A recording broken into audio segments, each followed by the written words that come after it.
You want to know what happened to ERIS, the little girl that left rudeus after season 1? Well, she became one of the most badass warriors in the entire Mushoku Tensei. Now, the reason that she left rudeus was because she felt weak. After everything that happened, she felt like she was holding rudeus back and her pride didn't let her do that. So if things went to go bad again, she wouldn't be able to measure up to him and she would just hold him back. So she left and she started training under the sword god style, under the teachings of the 6th ranked of the 7 strongest in the entire world. And this is how badass she was. For 6 straight months, every single day, she would walk for an hour to a remote place so nobody would bother her, swing her sword every second of the day until she got tired, then rested, and then when she got tired of resting, she would continue swinging her sword, then walk an hour back just to sleep and eat. Every single day for 6 months. She ended up becoming a Sword King level, which is the 3rd strongest in the strongest sword style fighting. She was also able to go head to head against Orsted and actually cut off one of his arms. Granted, he wasn't fighting seriously, but she actually damaged him. She did end up becoming Rudeus' 3rd wife and had 2 kids with him, and she ended up dying of old age doing exactly what she loved, which was training. One afternoon, basically after she finished training her sword style, she went home, laid down trying to take a nap and just never woke up from it. So I'm gonna say it again, one of the most badass in the entire story.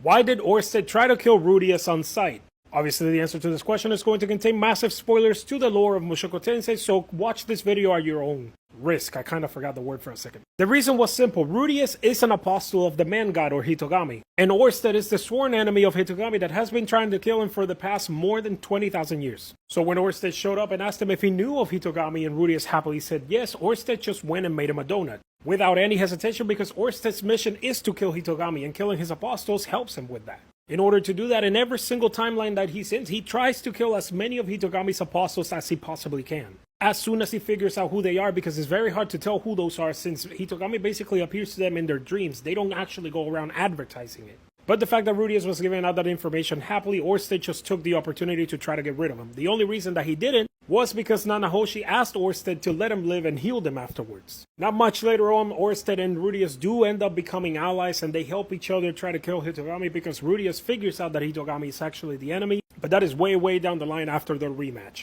Let's address the rat in the basement incident one more time. If this timeline is the only one where Rudeus is born, how come we have the rat in the basement timeline? Well, that is because old Rudeus' timeline is the exact same one as the Rudeus that we're currently watching in the present right now. You see, if we continue watching and the events unfold the way that they are supposed to go, the rat in the basement and old Rudeus are going to happen exactly how it did. The only difference is that old Rudeus went back in time because he doesn't want the events of his timeline to repeat. But he went back in time far enough so that Rudeus is still alive on the timeline, not before he was reincarnated. The problem with Orsted is that if he goes back in time before Rudeus is born, he doesn't know if Rudeus will ever show up again. Because in 20,000 plus repeats, Rudeus was never a thing. So technically speaking, old Rudeus and the rat in the basement is a branch off of the timeline that we're watching right now. The only way that the timeline would actually be altered so much that we wouldn't know if Rudeus would be able to be born again or not would be if somebody goes back in time prior to Rudeus being born. Which is something that, as far as you know, Orsted is the only one that is able to do, because Rudeus actually took so much damage from going back in time, he lost most of his organs.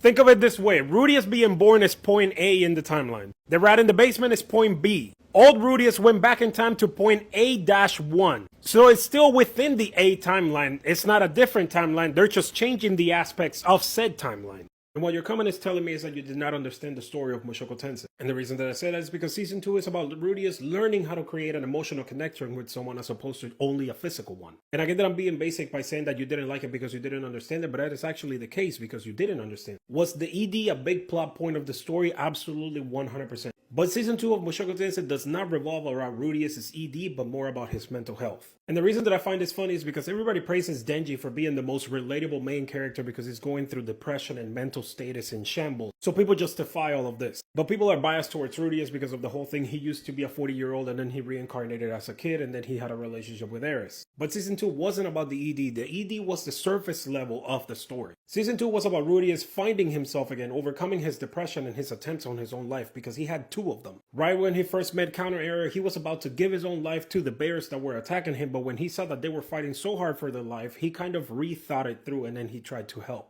After that whole embarrassment with Sarah, he actually attempted his life again, but he was stopped by the dude. The entirety of part 1 of season 2 is Rudeus basically overcoming his depression, his abandonment, and his heartbreak, learning to make friends again and overcoming his loneliness, only to suffer another embarrassing moment when he attempted to have a physical relationship with Sarah, but his mental state didn't allow him to, since he was still way into depression, which caused the second attempt in his life, only for all of it to be fixed by him forming an emotional connection with Sylphie instead of just a physical one. The entirety of season 2 is Rudeus learning to form an emotional connection with someone, but all of you guys are seeing is just the ED part.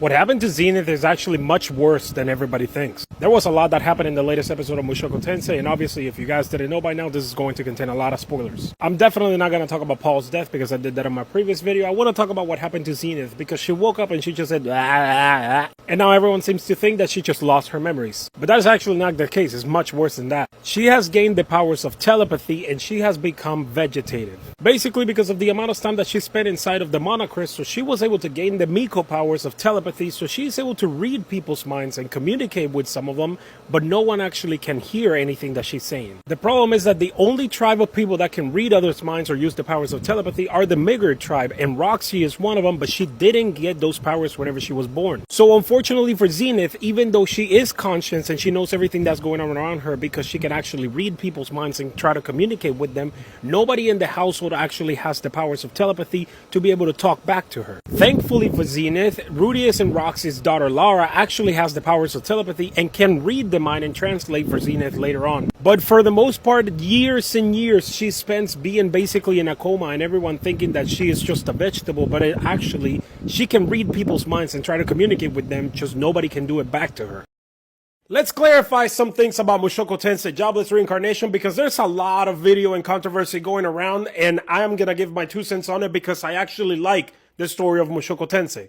And I have also read the light novel for it. First and foremost, I'm going to break down this idea that you guys have that Mushoku Tensei is a redemption story. Rudeus' story is not a redemption story, nor is the end goal of the story for him to be redeemed in any way, shape, or form. The entire purpose of Rudeus' reincarnation is to be able to live on this new life that he has, because on the previous one, his real life, he didn't live at all. He was a shut-in. He was casted out. There is nothing in the story whatsoever about him wanting to become a better person or being able to redeem himself. It's just to be able to live and experience having a life. Secondly, this entire rhetoric that is going on around about what he did to his niece on the day of the parents' funeral and he was beating his monkey and all that, that is not canon. Just because you saw someone making a video about it once doesn't mean that now you can weaponize that against anybody that says they like the story of Mushoku Tensei. It is not canon. Is the author of Mushoku Tensei weird for writing that kind of stuff? Yeah.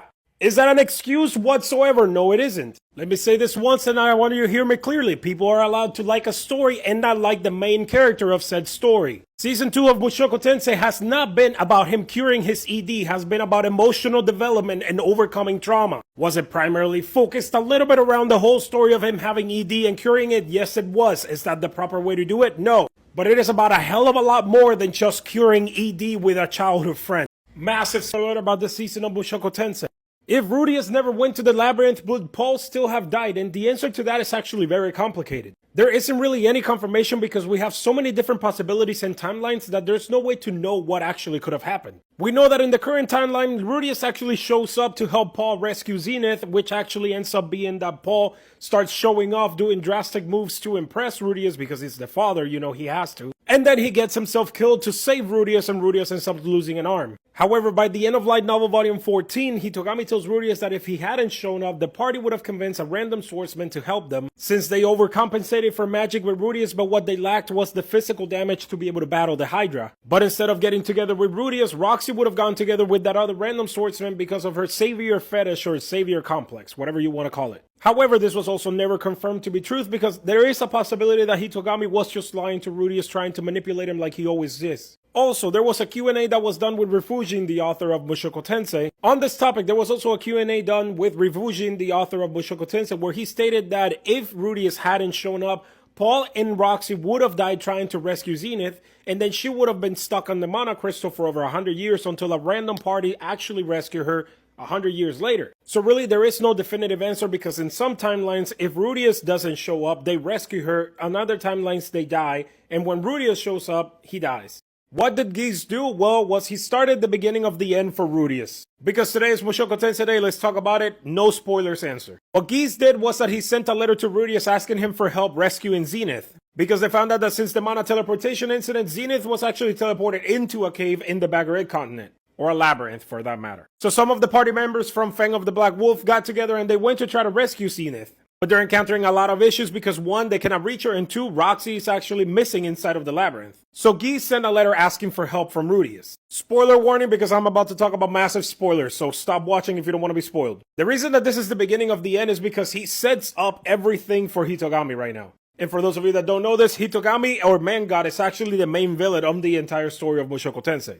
Hitogami's one and only plan is to stop Rudeus from having kids, especially with Roxy, because their kids is the one that is prophesied to be the end of Hitogami's life. So Hitogami told Rudeus to never go help because if he did, he was gonna go meet up with Roxy. But he also told Rudeus that he was going to regret it, and the reason for that is because Paul is going to die if Rudeus shows up. Here's why this is a win-win situation for Hitogami. When Paul dies, Rudeus is never going to question Hitogami's advice again because he told him he was going to regret it, and he will. Now, even though Rudeus and Roxy do get together, this is also a win situation for Hitogami because it sets it up for the entire rat in the basement situation. Now, if Rudeus were to not follow Hitogami's advice, it still would be a win for him because Rudeus is never going to meet up with Roxy since she dies inside the labyrinth. So at the end of the day, even though Geese was just trying to help his previous party member, all he did was set the beginning for the end for Rudeus.